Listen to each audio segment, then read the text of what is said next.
মহারাজা নন্দকুমারের ফাঁসি হয়েছিল আমাদের এই কলকাতাতে। অত্যন্ত গুরুত্বপূর্ণ ছিল সেই ফাঁসি, তার কারণ তার আগে পর্যন্ত যত জমিজমা সংক্রান্ত মামলা হতো সেই সব মামলায় ফাঁসি দেওয়া হতো গাছের সঙ্গে ঝুলিয়ে ব্রিটিশ আমলে। এই প্রথম একটা পরিপূর্ণ বিচার প্রক্রিয়ার মাধ্যমে আমাদের দেশে ফাঁসির সাজা শোনানো হলো, ফাঁসির জন্য একটা কুয়ো করা হলো। সেই কুয়োয় মহারাজা নন্দকুমারের শেষ ইচ্ছে ছিল যে তিনি গঙ্গা দেখতে দেখতে যেন তার প্রাণ যায়। তো সেই গঙ্গার ধারে ফাঁসি কুয়ো করা হলো, ফাঁসি হলো মহারাজ নন্দকুমার। ইতিহাসের এক গুরুত্বপূর্ণ অধ্যায়। কোথায় হয়েছিল ফাঁসি? আমাদের শহর কলকাতার বুকে সেই ফাঁসি কুয়ো এখনও রয়েছে, জানেন কি? সেখান থেকে রয়েছেন আমার সহকর্মী সুস্মিতা। সুস্মিতা, কি অবস্থা রয়েছে এই ফাঁসি কুয়ো, আর একটু ডিরেকশনটা বোঝার চেষ্টা করব কোন জায়গায় রয়েছে সেই ফাঁসি কুয়ো।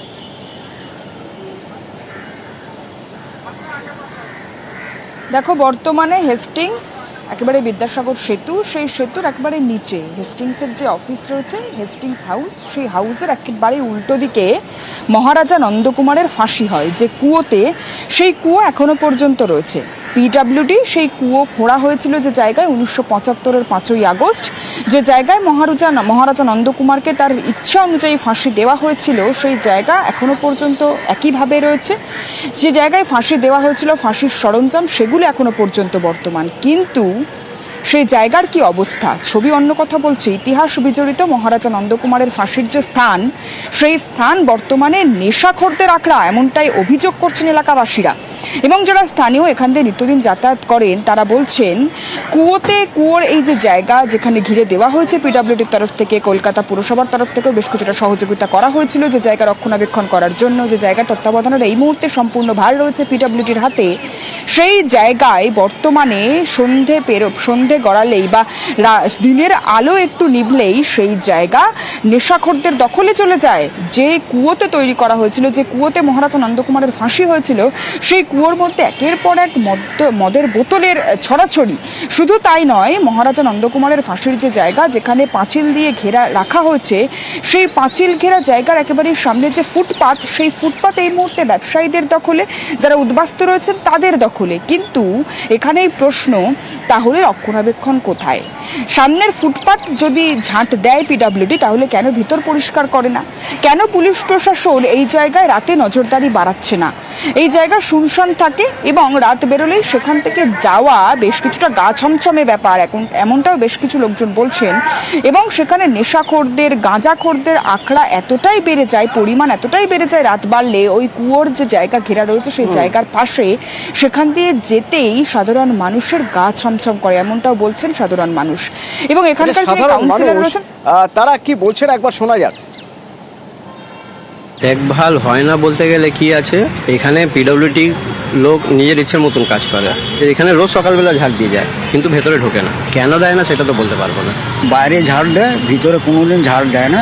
ভিতরে আমরা বসি, আমরা দিয়ে এখান দিয়ে চলে যাই। ওর পরে কিছু কিছু ফালতু ছেলেরা এসে ভিতরে এসে মদ খায়, খেয়ে নোংরা করে দিয়ে চলে যায়। পিডব্লিউডি খালি বাইরের কন্ট্রাক্টটা ঝাড়ে, ভিতরে ঝাড়ে না কোনোদিন। কিন্তু স্থানীয় জনপ্রতিনিধিকে তো উদ্যোগ নিতে হবে। 75 নম্বর ওয়ার্ড কাউন্সিলর কি বলছেন?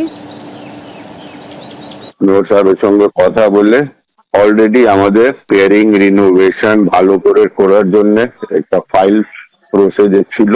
এক্সপেক্টেড আছে এপ্রিল মাস থেকে আমরা ওখানে কাজ করতে পারবো। ভালো করে ওই জায়গাটাকে সুন্দরভাবে করতে যাচ্ছি। খড়দার অত্যন্ত গুরুত্বপূর্ণ ফেরিঘাটগুলির একটি হলো শ্যামসুন্দর ফেরিঘাট, যে ফেরিঘাট চক্রান্ত করে বন্ধ করে দেওয়া হবে বলে অভিযোগ উঠেছিল এবং নিউজ 18 বাংলা সেই খবর দেখিয়েছিল। এবং তারপর এখন দেখা যাচ্ছে সেই ফেরিঘাট যাতে কোনোভাবেই বন্ধ না হয় তার জন্য রিষড়া পুরসভা আশ্বাস দিচ্ছে, কারণ পুরো আধিকারিকরা এই ফেরিঘাট পরিদর্শনে গিয়েছিলেন। 11ই মার্চ আমরা খবর দেখিয়েছিলাম, আর আজ 17ই মার্চ। ঠিক 6 দিনের মাথায় ফেরিঘাট পরিদর্শন করলেন রিষড়া পুর আধিকারিকরা এবং আশ্বাস দেওয়া হলো এই ফেরিঘাট বন্ধ হবে না এবং এই ফেরিঘাট স্থানান্তরেরও কোনো পরিকল্পনা পুরসভার নেই।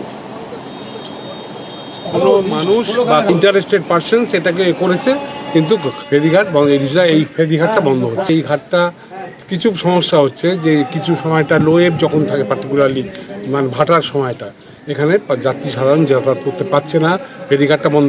এখনো কিছু সময়টা চলছে, সেই জন্যই এটাকে কি করে নেওয়া হয়েছে, ওনারা ওটা করেছেন যেই সময়টা এটা বন্ধ থাকবে সেই সময়টা ওটা চালু হবে। কিন্তু দুটো সাইমেন্টানেসলি চলবে।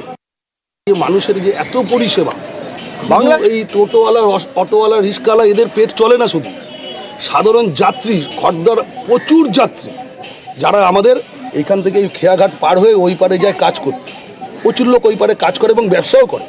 তো সবার রুটি রোজগার একদম পুরো শেষ হয়ে যাবে, সাধারণ মানুষের খুব অসুবিধা হবে। সেখানে দাঁড়িয়ে উনি আজকে বড়বাবু আসলেন, আজকে উত্তরপাড়ার চেয়ারম্যানের বড়বাবুকে পাঠিয়েছেন পৌরসভা থেকে, তো উনি এসে কথা দিলেন যে এই ঘাট কোনোদিনই বন্ধ হবে না। বাংলার বাড়ি প্রকল্পে বাড়ি পেতে গেলে আপনাকে কি করতে হবে? আপনাকে তো একটা জমি দেখাতে হবে, যে জমিতে আপনার পাকা বাড়ি হবে। তো সেই জমিতে পাকা বাড়ি হবে, বাড়ির প্রাপককে জ্যোৎস্না পান, তার নামও লেখা আছে।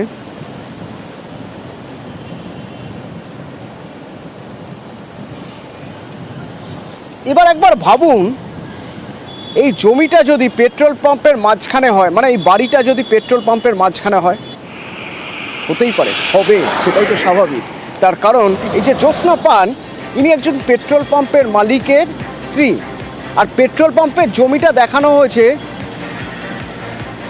বাংলার বাড়িতে তার নিজের জমি হিসেবে, বাংলার বাড়ি প্রজেক্টে, আর তার বদলে তিনি টাকা পেয়েছেন।